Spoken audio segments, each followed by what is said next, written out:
Կլիմայի ոլորտի փորձագետներ եւ կառավարությունների ներկայացուցիչներ Ասիայից, Մերձավոր Արևելքից եւ Արևելյան Եվրոպայից մեկնարկեց Ճապոնիայի աջակցությամբ Եվրոպայում կազմակերպված կլիմայի փոփոխության վերաբերյալ կլիմայական խոստում նախաձեռնությունների փորձի փոխանակման 4-րդ համաշխարհային աշխատաժողովը, որին մասնակցում են 8 երկրների ներկայացուցիչներ։ ՄԱԿ-ի զարգացման ծրագրի հայաստանյան գրասենյակի հովանու ներքո անցկացվող այս հանդիպումը մասնագետներին հնարավորություն կտա կիսվելու փորձով լուծելու ընդհանուր գործառնական մարտահրավերները, կատարելագործելու կլիմայական ծրագրերի իրականացման ռազմավարություններն ու բացահայտելու տեղական կլիմայական գործողությունների եւ ազգային քաղաքականությունների փոխկապակցվածությունը։ Աշխատաժողովը եզակի հարթակ է համատեղ աշխատանքն ու փորձի փոխանակումը խթանելու համար, քանի որ երկրները մեկնարկում են կլիմայական նոր ծրագրեր Ճապոնիայի լրացուցիչ բյուջեի աջակցությամբ։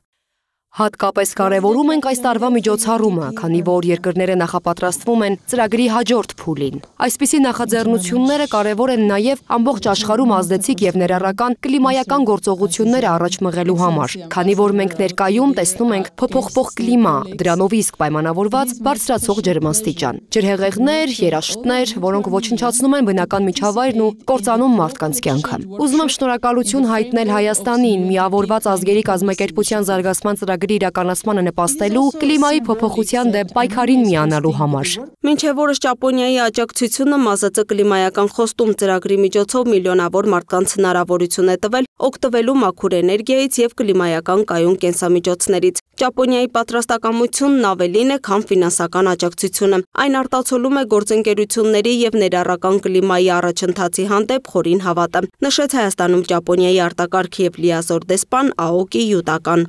Ինձ համար իսկապես պատիվ է ներկա գտնվել Երևանում անցկացվող այս համաժողովին։ Հուսամ, որ այս ծրագիրը նշանակալի ազդեցություն կունենա Հայաստանի համար, հատկապես էներգետիկ կայունության, ոռոգման համակարգերի տեխնոլոգիաների նորարարացման ոլորտում։ Մեր համատեղ ծրագրերը կուժեղացնեն կլիմայական դիմադրությունը։ Այս աշխատաժողովը պարզապես փորձի փոխանակման հարթակ չէ, այն համատեղ քննարկումների, գաղափարների գեներացման եւ նպատակների ներդաշնակեցման հնարավորություն է, որը մեզ միավորում է որպես երկրներ ու հաստատություններ, որոնք ունակ են գրանցել բազում էֆեկտներ, նաև գործակցել զարգացող երկրների ընդհանուր օրակարգերի համատեքստում, նշեց Հայաստանի տարածքային կառավարման եւ ենթակառուցվածքների նախարարի տեղակալ Վարդան Կոստանյանը։ Այս գործընկերությունը կարևոր դեր ունի մեր երկրի ենթակառուցվածքային եւ կլիմայական կայուն զարգացման գործում։ Այս պահին սերտորեն համագործակցում ենք ՄԱԿ-ի զարգացման ծրագրի կողմից Ճապոնիայի կառավարության աջակցությամբ վերջերս մեկնարկած Հայաստանի ջրամբարների կառավարման կարողությունների բարելավում կլիմայական ռիսկերի նկատմամբ դիմակայունության համար ծրագրի շրջանակներում։ Ծրագիրը կենտրոնանում է մեր երկրի համար կենսական նշանակություն ունեցող, միևնույն ժամանակ զգայուն ենթակառուցվածքների վրա եւ լիովին համահունչ է մեր առաջնահերթություններին եւ կլիմայական հարմարողականության օրակարգին։ Ծրագիրը նպատակ ունի վերազինել եւ արդիականացնել ջրամբարների կառավարման կարողությունները, ընդգրկելով հիդրոլոգիական մոնիտորինգի, ամբարտակների անվտանգության, վաղ նախազգուշացման համակարգերի,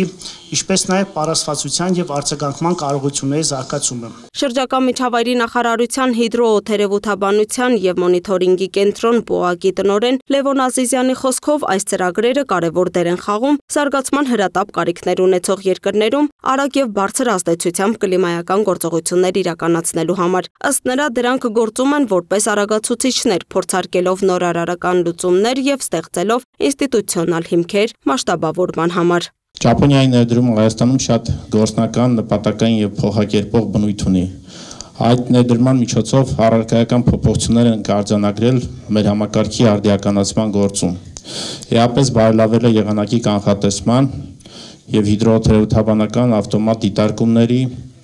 արբանյակային արդիական տվյալների ընդունման, շրջակա միջավայրի մոնիտորինգի համակարգերը, մշակվել է բջջային հավելված, որի միջոցով հասարակությունը իրազեկվում է եղանակային կանխատեսումների,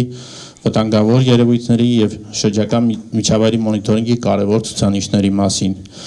բարձրացնելով ազգային պատրաստվածությունը կլիմայական ռիսկերի նկատմամբ։ Քառօրյա աշխատաժողովի օրակարգում ներառված են մասնագիտական նիստեր, փորձի փոխանակում եւ այցելություններ Հայաստանում ֆինանսավորված ծրագրերի իրականացման վայրեր։ Մասնագիտացված նիստերում ՄԱԶԾ-ի տարածաշրջանային տեխնիկական խորհրդատուները երկրների թիմերին կտրամադրեն ուղեցույցներ, թե ինչպես մշակել եւ իրականացնել ծրագրերը, որպեսզի դրանց երկարաժամկետ ազդեցությունը հասցվի առավելագույնի։ Հիշեցնենք, որ ՄԱԶԾ կլիմայական խոստումը ՄԱԿ-ի կլիմայական գործողություններին աջակցության ամենամեծ ծրագրային պորտֆելն է, որն աշխատում է 140-ից ավելի երկրներում եւ տարածքներում, ուղղակիորեն օգուտ բերելով 37 միլիոն մարդկանց։ Պորտֆելն իրականացնում է ավելի քան 2.3 միլիարդ ԱՄՆ դոլարի ծրագրեր, հիմնվելով ՄԱԶԾ-ի փորձառության վրա հարմարվողականության, մեղմացման, ածխածնային շուկաների, կլիմայի եւ անտառների, նաեւ կլիմայական ռազմավարությունների եւ քաղաքականության ոլորտներում։ Լուսինե Գրիգորյան, Տիգրան Ղազարյան, Free News, Ազատ լուրեր։